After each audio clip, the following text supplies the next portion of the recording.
Bienvenue à notre discussion d'aujourd'hui. On explore une perspective assez particulière, voire intrigante. Oui, L'idée que l'héritage de la Stasi, la police secrète de l'Allemagne de l'Est, pourrait se retrouver d'une certaine façon dans les structures de l'Union européenne. ah ok, intéressant. Notre point de départ, c'est une note d'analyse.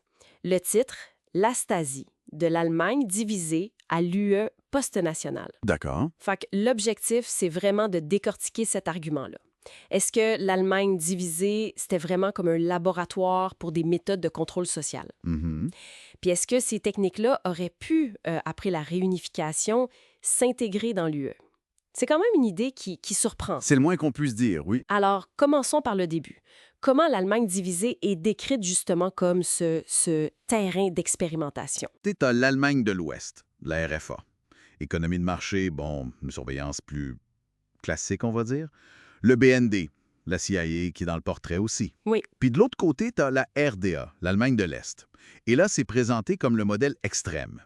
Surveillance totale, économie planifiée mais informatisée, et une ingénierie sociale assez poussée.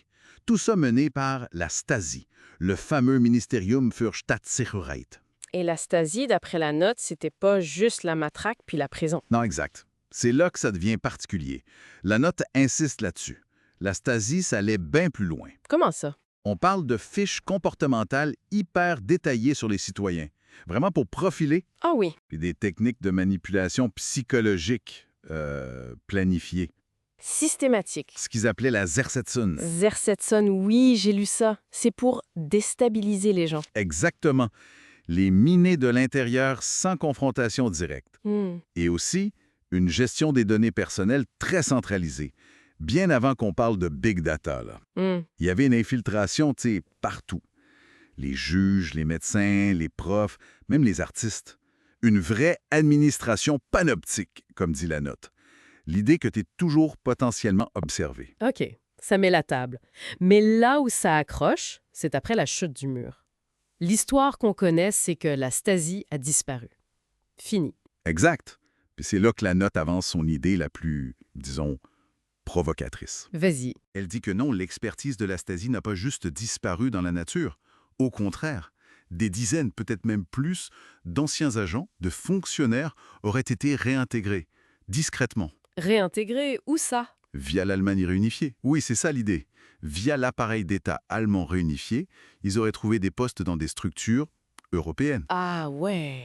Lesquels, par exemple? La note cite la Commission européenne elle-même, l'OLAF, L'Office antifraude. exactement, ou encore Frontex, l'agence des gardes-frontières de l'UE. OK. Et l'argument, c'est quoi? Pourquoi on les aurait repris?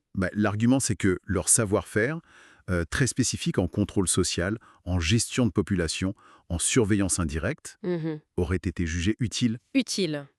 Utile pour quoi faire au niveau européen? pour aider à concevoir puis à mettre en place des grands programmes européens de sécurité. D'harmonisation. Comme la note donne des exemples comme Eurodac, La base de données d'empreintes digitales pour les demandeurs d'asile. c'est ça. Ou le SIS2, le système d'information Schengen, une immense base de données pour la sécurité, les frontières. OK. Donc, selon cette analyse-là, faut le préciser, c'est la thèse de cette note, L'expertise technique développée en RDA pour gérer sa population aurait trouvé une nouvelle vie, une nouvelle application, mais à l'échelle de l'Europe. wow. OK. Si on pousse cette logique-là, qu'est-ce que ça impliquerait pour l'UE aujourd'hui? La note suggère que ça pourrait expliquer, en partie du moins, pourquoi certaines agences européennes fonctionnent avec, disons, une certaine opacité. Mhm. Peu de contrôle démocratique direct. Exactement. Elle privilégierait une logique très administrative, très technocratique, axée sur la gestion, la prédiction des comportements, que ce soit pour l'immigration, l'économie. Une approche qui, selon la note, s'inspirerait en partie des méthodes est-allemandes. C'est ce que l'analyse suggère, oui, une approche comportementaliste, prédictive. Donc on parle d'une espèce de fusion inattendue entre l'héritage de l'Ouest et celui de l'Est. C'est un peu la conclusion de la note, oui. Elle parle d'une convergence. L'Ouest amène la consommation de masse, la mobilité, Oui. et l'Est, ou du moins certains éléments issus de cette expérience-là, auraient contribué avec des méthodes plus discrètes de surveillance, de gestion des comportements. Et cette fusion-là aurait aidé à créer quoi? Une Europe post-nationale? C'est le terme utilisé. Une Europe où une partie de la souveraineté est comme déléguée à des processus techniques, administratifs, souvent opaques, des héritiers discrets de logiques nées pendant la guerre froide. En résumé, donc si on suit cette analyse, la division de l'Allemagne, c'était pas juste une parenthèse historique, c'était une sorte d'expérience double. C'est ça. Dans les techniques, les savoir-faire, ce serait comme diffusé dans l'ADN de l'Europe réunifiée. C'est assez troublant comme perspective. Absolument. Et ça soulève une question de fond, pour réfléchir. Si on accepte cette lecture, même partiellement, est-ce que l'UE d'aujourd'hui pourrait être vue comme un système où les anciennes méthodes de contrôle, celles de la Stasi par exemple, n'ont pas vraiment disparu? Mais ce serait juste transformé.